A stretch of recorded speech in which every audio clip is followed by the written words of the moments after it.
diw dégg naa fii Cheikh Tidiane si mu wax ne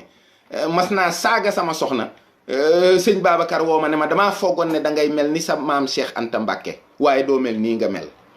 ñu jàpp maam Cheikh Anta Mbacke moo jëkk a yëkkati xalimaam bind wax ne tubaab bi tooñ nga ma ñaari yoon ndax jàpp nga sama mbokk ci pas-pas nangam ak nangam. ba ci gis nga li nekk ci biir xol yi nañu ko génnee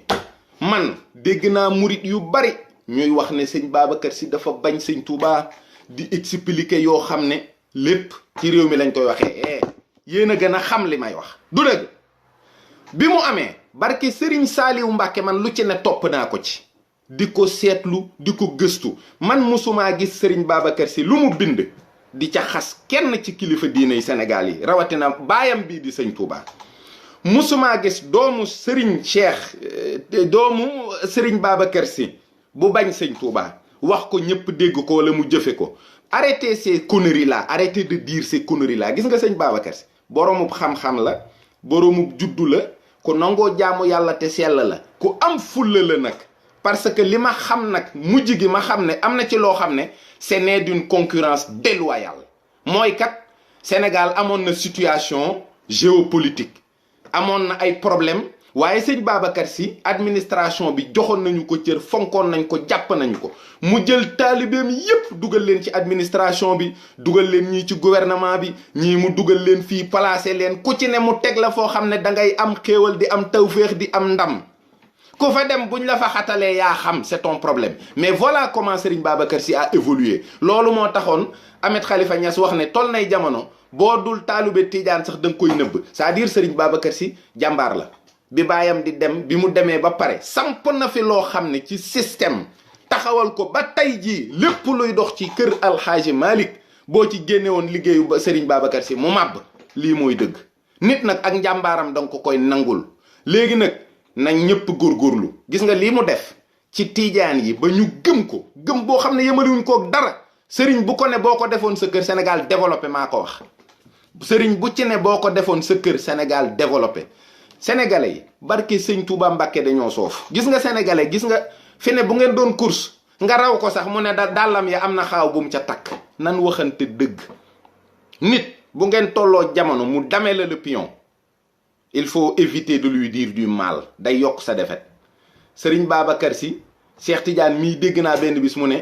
sëñ Fallou moo ko ne sama diggante ak sëñ Babacar day tubaab bee ko defar ndax nee na daa dem seeti gouverneur Saint-Louis mu ne ko ndax jaar nga ci Babacar Sy mu ne ko déedéet mu ne ko loolu ëpp naa def ndax yéen ñi séqi njaboot yi waru leen di réeroo ci dara ndax ëllëg a tax mu jaar fa ñoom ñaar ñu dugg ci néeg waxtaan moom sëñ Fallou moo ko ne sa baay ba ñu bokkee jataay la ma ko ngëbaloon dama koo tàllal xam nga ne kon sëñ Fallou ngëbalu ko woon lu bon ndax bu ko kon du ko tàllal nee sa baay tàllal la ma ngëbaloon nee na kenn ku ne ngëbaat kon ku ci ne même bañ jaxasoogul am na loo ëmb ci sa xol ci njartu bu rafet ci sa morom denc ko moo tax bañ gisee ku ne ñeme tàllal la nga ëmbaloon sa morom Senghor ba mu bëggee réew mi dem ci sëñ Babacar wax ak moom ba àggal dana ko demal ci sëñ Fallou téléphone bi bu sëñ Fallou woowee Cheikh Tidiane Sy Al Maktoum lay jot mooy dem ne ko bàyyi kaay wuyu sans bàyyi sëñ Fallou lii mooy dëgg gis nga taalibe yi nañ bàyyi wax yi ci suuf nii di laam-laame ay Touba ak Tivaouane c'est pas vrai Serigne Babacar Sy était en très bon terme avec Serigne Fallilou Mbacké Serigne Fallilou Mbacké était en très bon terme avec Serigne Abdoul Aziz Sy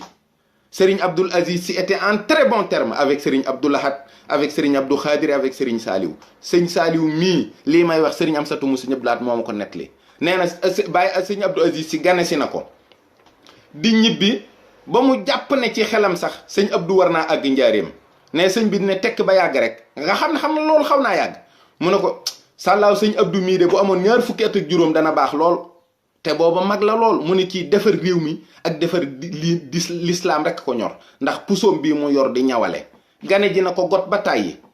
bu keroog ba mu ko gane jee got ba sëñ Saliou won ko teraanga ji mu ko defal daa woo sëñ Mansour Sy téléphone ne ko ñëwal nga ñëw keroog sëñ Mansour Sy bind na ay woy ci sëriñ Saliou ndax gan gu rëy gi ko alaaji Abdou ganale lii laa gis ci réew mi man lu ci ne barke Cheikh Ahmadou Bamba dama ko topp di ko gëstu di ko laajte kuñ ma ne daa bañ ci sëñ Touba ci sëriñ si may laajte waaw lu mu joteeg sëñ bi lu mu ko def damay dem ba yàgg du ma gis dara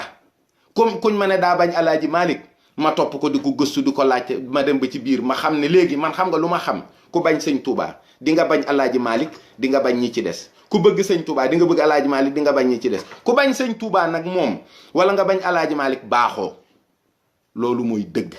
kon bépp taalibe murit boo xam ne am na ci xolam fu mu denc mbañ ci beneen jullit génn nga yoonu murit de moom ndax sëñ Touba nee na la lim la digal mooy bul bañ benn jullit te man leer na ma ne digal loolu moo nekk Tiwaawan moo ne feneen. gis nga Sénégal bàyyi léeg-léeg ngay sénégalais mu jàkkaarloog yow naan la gis nga yow li ma la xamal wala diw li ma ko xamal dañuy fen waxuñu benn dëgg loo gis ñu di ko noonu loolu bu ñu wéetee man naa la ko expliquer gayen bàyyi leen lii rek moo nar a taal seen réew bu problème amee na ñëpp jóg wax ca kaw lan moo indi problème bi ñu lijjanti ko il n'y a qu'un simple